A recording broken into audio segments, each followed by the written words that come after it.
YouTube, and welcome to part 2 of my how to fingerpick along with Irish or Celtic reels. My name is Nive from Finale Guitar in Sheffield, and you're watching Folk Friend, your one-stop shop for Celtic backing guitar tutorials. So as I just said, in this week's video I'm going to be looking at a kind of clawhammer style picking, which I kind of came up with. I've seen lots of other people do similar things, and I think it's a really nice and somewhat different to the average kind of way of backing Irish and Celtic tunes. So I'll give you a kind of little demonstration of what it sounds like, and then we'll have a look at exactly how you go about doing it.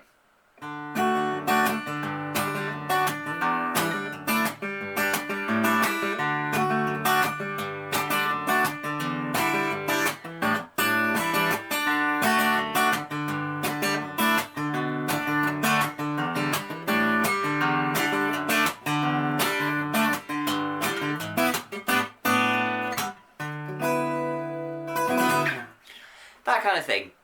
It's got this really nice kind of boom chaka baka chaka boom chaka baka chaka rhythmic thing going on with it. And the way that you get that basically is by slapping the backs of your nails against the strings at the same time as you do a kind of palm mute. So I think the simplest place to start out when you're trying to learn this pattern is to start out on a D chord, and you're going to start with your thumb lined up with the D string, and your 3 strongest fingers more or less lined up with the top 3 strings, like that.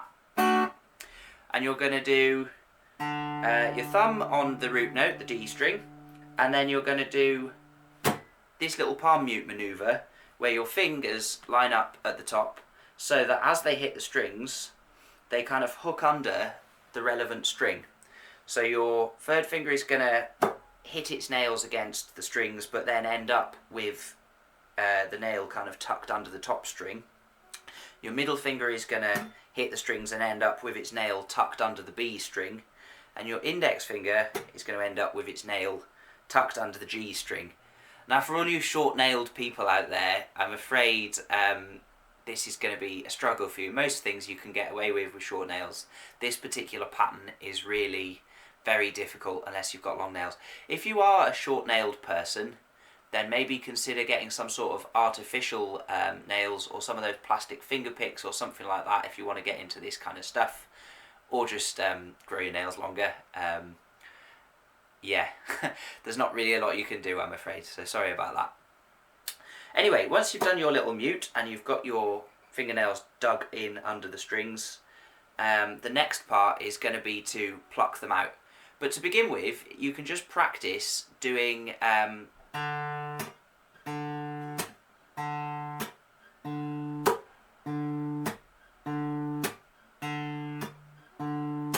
that kind of thing, and just getting used to getting those nails tucked under the right strings after every mute. The next part is to switch up so that you're doing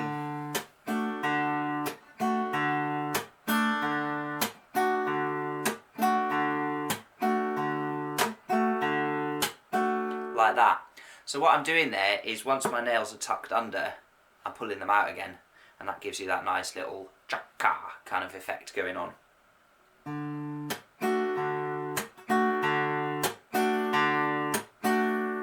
If you're thinking about the quavers in the bar, or the 8th beats for our American viewers, the ones which you're plucking things on are you're doing the thumb on quaver 1, you're doing the palm mute on quaver 3, and you're doing the little pluck on quaver 4.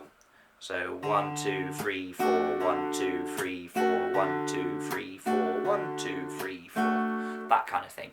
Or really, if you're thinking in bars of 4, 4, 1, 2, 3, 4, 5, 6, 7, 8, 1, 2, 3, 4, 5, 6, 7, 8, because there are 8 quavers in every single bar.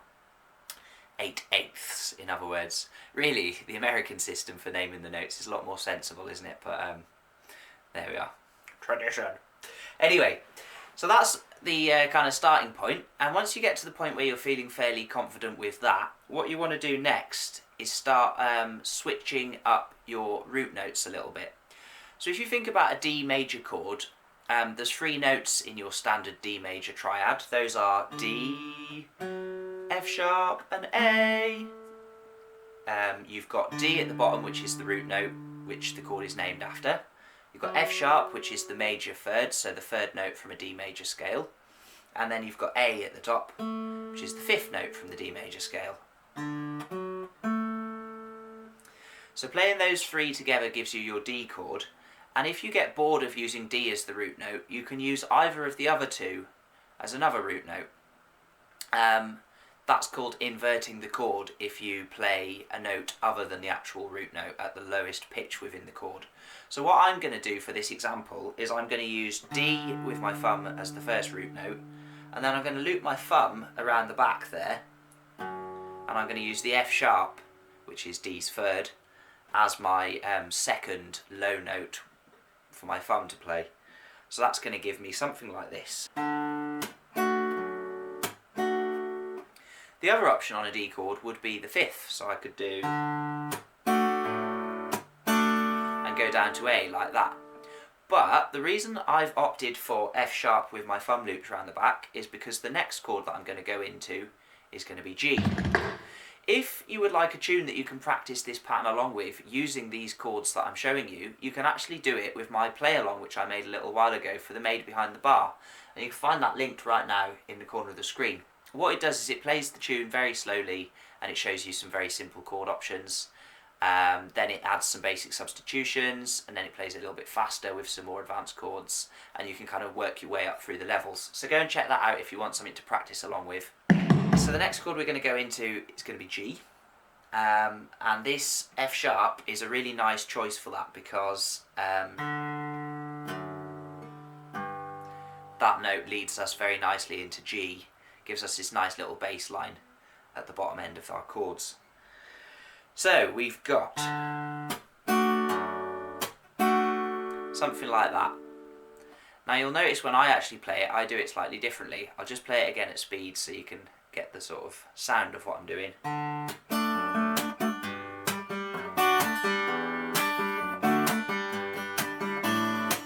So I'm doing bung chaka bunka chaka, and that little extra note is just my index finger.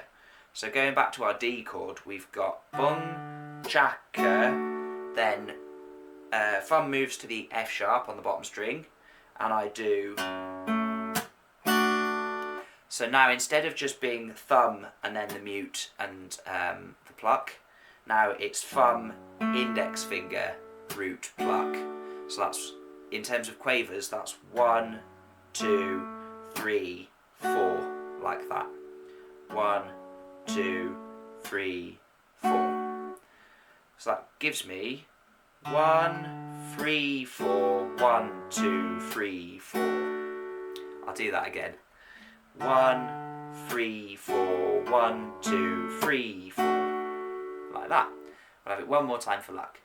1, 3, 4, 1, 2, 3, 4.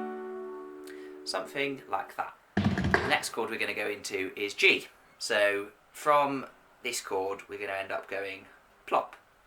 The G I'm going to use for this is what I call country G. It's basically a good option to go with a D chord because you've got one finger in common between the two of them, and you can use that as a kind of pivot. So if you look at my D shape, I've got my third finger on the third fret of the B string here, and when I switch to my G, I'm going to keep that finger there, put my little finger at the top to play my kind of country G shape, and that's going to keep that note in common between the two, which kind of acts as a bit of glue for the chord progression, if you like, gives it some sort of commonality that the rest of it can kind of move around. When we get onto the A chord in a minute, I'm going to use this shape, which is a kind of A7 add 11, if you like, or an A11 chord without a ninth in it, whichever way you prefer to think of it. Or you can just do what I do and call it country A7. All good, good nomenclature. Anyway, yeah, so this one's the same deal. I've kept that finger in common, and it sounds really nice. So, yeah, I like to use those chords together. Like that. Anyway, when we get to the G chord, we're going to put our thumbs on the bottom string, because that's the root note of the G chord, and we're going to fill in the second quaver using a little pluck of the index finger. You'll notice as well, for my G chord, I've moved all my right hand fingers down one string because I like that kind of full sounding chord. You don't have to do this. If you find it easier to keep them at the top, then keep them at the top. But personally, I'm going to move them all down one, and this time, if I do anything, it's going to include my little finger as well on the top string. So what I'm going to do is I'm going to go thumb, index, mute, up, like that. So if I put that together with the first part, we've got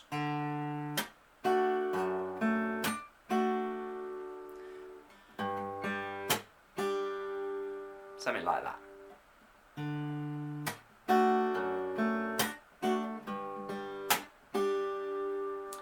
And then the last thing we're going to do is move on to this country A chord and do exactly the same plucking pattern again as what we did on the G chord, this time with the thumb on the A string, because the A string is the root note of the A chord. So, like that. So all together, that gives us this really nice little loop.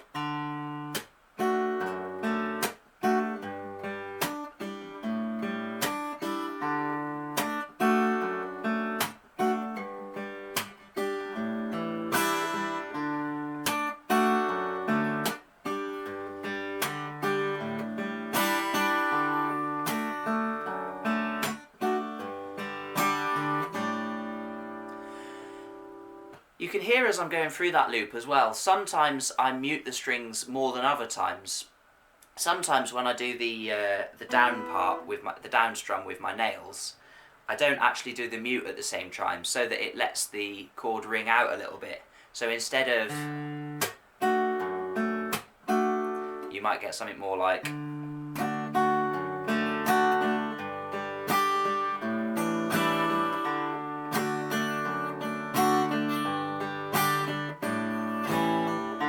that kind of thing. And by subtly varying how much you mute over time, you can create really nice build-ups throughout the course of a set. So maybe you might play the first time through the tune with lots of muting, very kind of staccato, and then you might let the mute go a little bit in maybe the B part or the second round of the tune, so that it feels like it's kind of opening out. And a really nice trick with this as well is once you get the hang of this kind of mute regulation thing, you can start out with your very much muted thing, build it and build it and build it, let it become less and less muted till you get to the point where all the chords are really ringing out, and then suddenly you go like that and you suck it all straight back into being ultra staccato again. And actually what you'll find is that really adds a lot of energy to the tune, makes your playing seem a lot more dynamic. So maybe if the tune's going to run through 3 times, you might sort of crescendo your openness of the chords over the first 2 rounds, and then suck it in for the beginning of the 3rd round to add energy to that one, or something like that. Just a little thing to think about anyway. So yeah, this is really a very nice, unusual plucking pattern. It works with any chord that you'd care to mention. Just one last little tip with it as well. If you're using it with a chord like a standard bar chord shape, or a chord like this, which is a major chord in the first inversion, or some sort of chord where you have a lot of the notes fretted, then you can also vary the amount of muting by just not holding the bar chord down properly, or by slackening it off straight after you pluck it. So even if I don't actually use any muting on this hand, I can still get effects like this.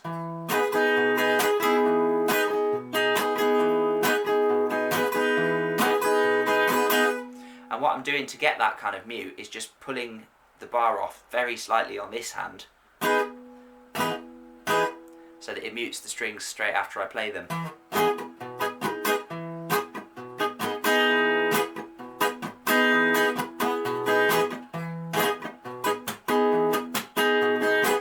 And that's kind of the gateway to bossa nova and those kind of styles as well, where you've got things like,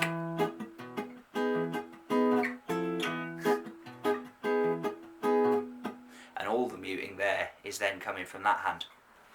If bossa nova is something that interests people on this channel, that's what I mainly play, funnily enough. I play in a band that plays bossa nova. it's not really within the remit of folk music, but I do quite often amuse myself by playing along with Irish tunes with bossa rhythms. So let me know if that's something that interests you, and I'll make a dedicated tutorial about that. You may find one on my Finale Guitar channel as well at some point. I very rarely update that channel, but I have been meaning to make some bossa tips on there.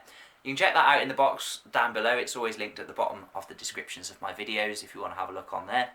You can also subscribe. I release a free Celtic guitar lesson every Thursday at about 8:30. If you're interested in learning more about the music theory, the strumming patterns, loads of crazy chord shapes, lots about different tunings, loads of good things, you can find them all in Backing Guitar Techniques for Traditional Celtic Music. That is a book that I wrote some years ago, which kind of covers everything I know about how to play Celtic music pretty much. You can also streamline your practice with the Guitar Practice Diary from Folk Friend, or learn about all the chords that fit in any key with the amazing mode wheel, which is another one of my inventions. You can check all those things out at finaleguitar.co.uk/shop, linked in the corner of the screen there. Yeah, that's about it from me for this week. I hope you've enjoyed this tutorial. If you could help me out as well, just hit the little like button down there, the thumb up. YouTube really likes the fact that people hit the thumbs up button, and when you do that, it shows my videos to more people, so it really helps the channel grow and expand and get some more views. So please do that if you can. That's it from me for this week. I'll see you again next Thursday at 8:30 for lots more tutorials.